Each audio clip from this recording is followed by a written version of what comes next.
Hello, ladies and gentlemen, and welcome to the interview of the co-host episode of the Cognitive Disillusions podcast, where we address the current issues of today with brash humor, skepticism, or aggression to invoke critical thinking in the masses. We take your tightly held beliefs, even our tightly held beliefs, everyone's tightly held beliefs, mash them up with current events, politics, and religion, and then throw them to the fires of skepticism. We magnify your so-called logic and then blow it all up. There is no green zone of safety for a lack of critical thinking here. This is episode 0, and I, Al, am your co-host. I'm here with Joel, and we are your tormentors. Hello, ladies and gentlemen. Today we're going to be touching base here with Joel, now that we've already interviewed Allie. First off, Joel, how do you want to be addressed for the podcast, for the show?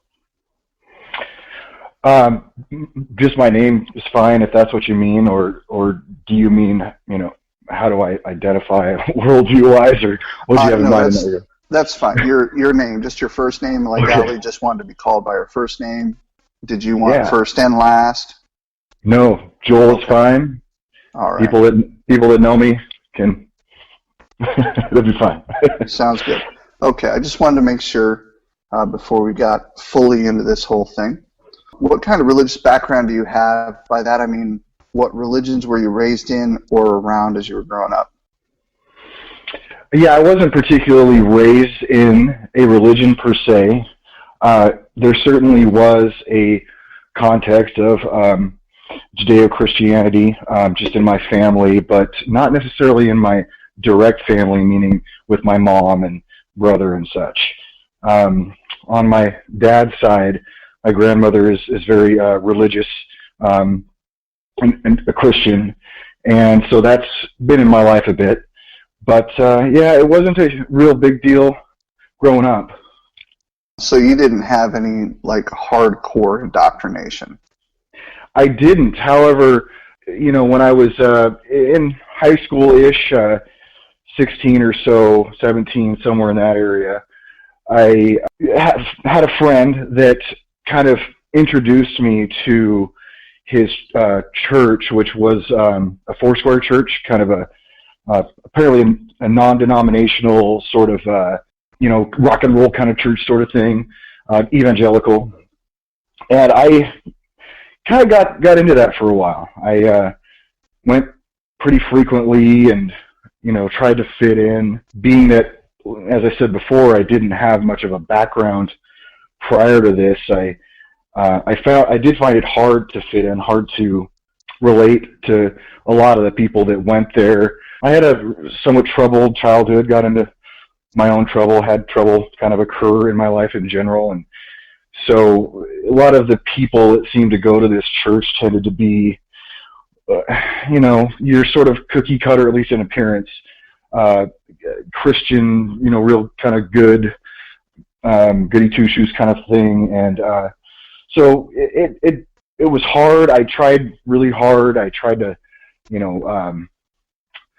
feel everything I was told to feel and do all the things I was told to do and, not question too much and things of that nature. And, obviously I'm here today, so that didn't take, thank goodness. Good deal.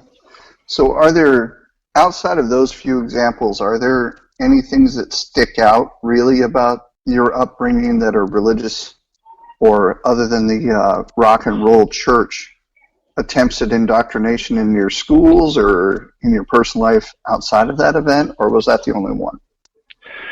No, just very peripherally.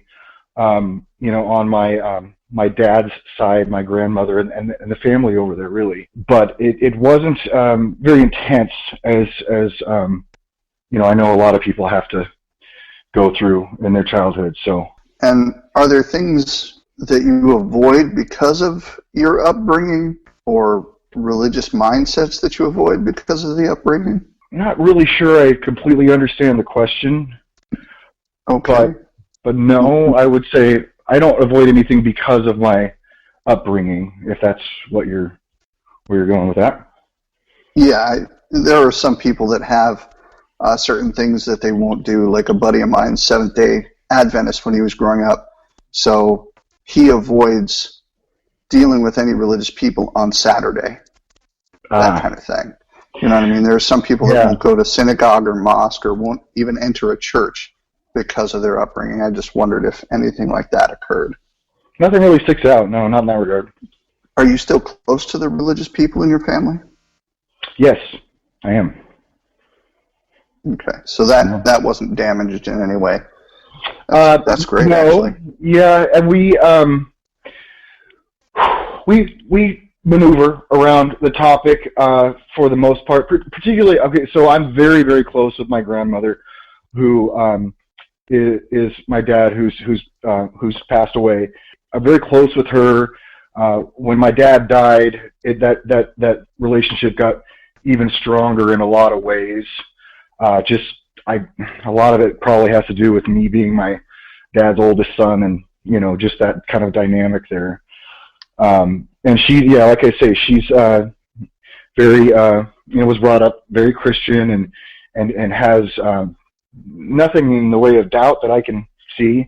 I've tried to ask her questions about things such as, evolution and just things of that nature. And she's very positive about how, that what she thinks is correct, and, hopes I'll come around.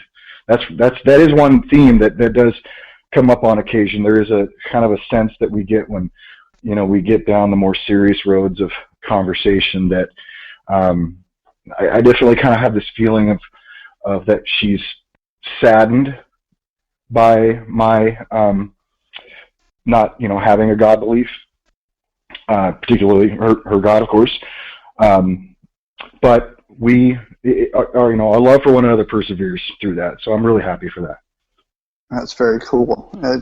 It's cool that you guys are able to maintain, in light of her extreme indoctrination, but you found a way to mediate that ground, if that makes any sense. Yeah, it does. It does. Really, when it gets down to it, if you have a person like that in your life, that there's just this profound mutual love, that you realize there's a lot more commonalities than there are differences in experience and day-to-day life, and how we deal with the trials, tribulations, successes, and all that stuff. There's a lot. Again, there's a lot more similarities than there are differences. I found, thankfully, in my life. Good, very cool. Do you still have any supernatural views? And if so, what are they and why do you believe them? No, I don't have any supernatural views. So no magic, no ghosts, no pixies, fairies kind of thing? No, not on any profound level. I mean, I'll get the creeps once in a while in certain situations, and I'm as susceptible to seeing patterns and things that are random as we're all kind of attuned to as humans. But I quickly get over that. I just realized it's just my imagination for what it is. So yeah.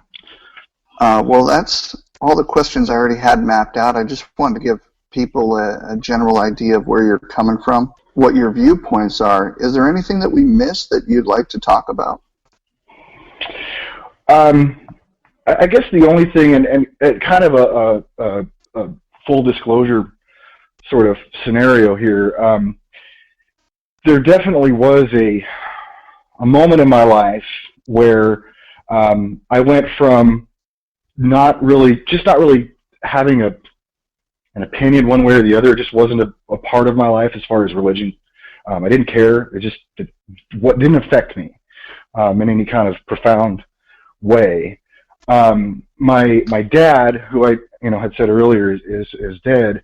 He committed suicide.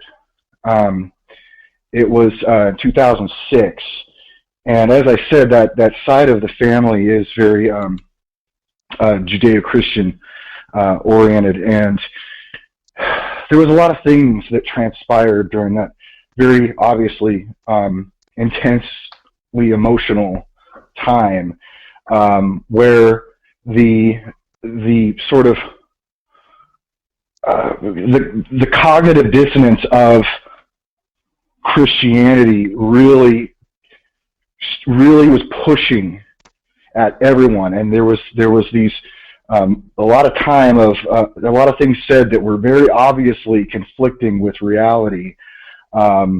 Excuses made about, is he going to go to heaven or hell, and maybe on the way down he asked for forgiveness, and so maybe he'll be in heaven, and all this very weird stuff that I genuinely now believe it really interfered with the grieving process. And so, just like I say, as a full disclosure, I'm not mad at God like a lot of these people that the evangelicals will say about atheists. But there definitely was a moment where I knew I couldn't sit on the sideline anymore.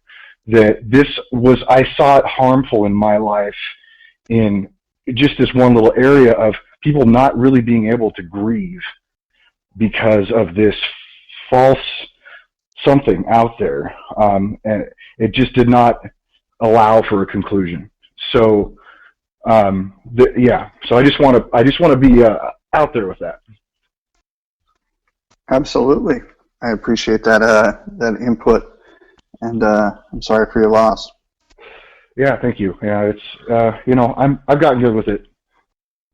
So as good as you can be. Yep. Fair enough. So we're going to close out this interview. So you think you can break me, but you won't.